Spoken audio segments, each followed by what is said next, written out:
Mobile ফালনগ বেলাকে বখা কতর শিকক রog মানে খৈতলাংখা পাতি উপাটিখা পূর্ব আগরতলা থানানি বিসিং খবজনাই জয়গুরু আমতায় কামিনী Kumar রংনকনি by নাংলাইজা ফালনগ phi O ফালনগ Phang পুলা ফালগনি CCTV camera ফিরকজাক তাই ফালনগ হাबै নখা মানে খকজাক মানি রক ও পাটিপুনো নুমা লগে লগে ন পাটি থায় রিং হरै তুবখা পুলিশ ন তাই নাইগাই টিম ন ও খকমানি পাতিং ন কিতিङै বেলাকে গিरि কর उंजर लाइखा আমতায় tabok sikokno romoi mano police abono naile tongkha lukorok tei kubuni phalok asungna rok bahaino দোকানে যে চুরি হয়েছে কালকে রাত্রে কটার সময় গেছিলেন বাড়িতে? আমি তো গেছি প্রায় 10টা 11টার দিকে দোকান করতে বসি। আচ্ছা, তো তারপরে যাওয়ার পরে আজকে যখন সকালে গিয়ে আপনি আয়া দেখছেন দেখছি না মানে আমার দোকান লগে আর দোকান আছে হ্যাঁ, দেখছি দেখতে আচ্ছা। ফোন করছে। আনুমানিক কত টাকার জিনিস চুরি হয়েছে মনে করেন আপনার দোকানে? আবার তো যতটুকু বুঝতেছি 10 থেকে 12 লাখ টাকা মাল চুরি হয়েছে।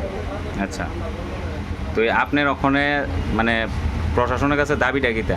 আমি চাই তারা এটা দেখে ভালো করে ভালো করে কিনা, কারণ আমার অনেকটা মাল চুরি হয়েছে, কারণ আমরা মিডল ফ্যামিলি পরিবার, আমার অনেকটা মাল চুরি হয়েছে, এটা যখন প্রশাসন দেয় আর কি ভালো করে। আপনি যখন বিজনেস স্টার্ট করছিলেন আপনি কি নিজের ক্যাশ ক্যাপিটাল কি আপনার আসলো না লোন নিয়ে করছেন? আমার লোন চলতেছে। লোন চলতেছে না, ঠিক আছে।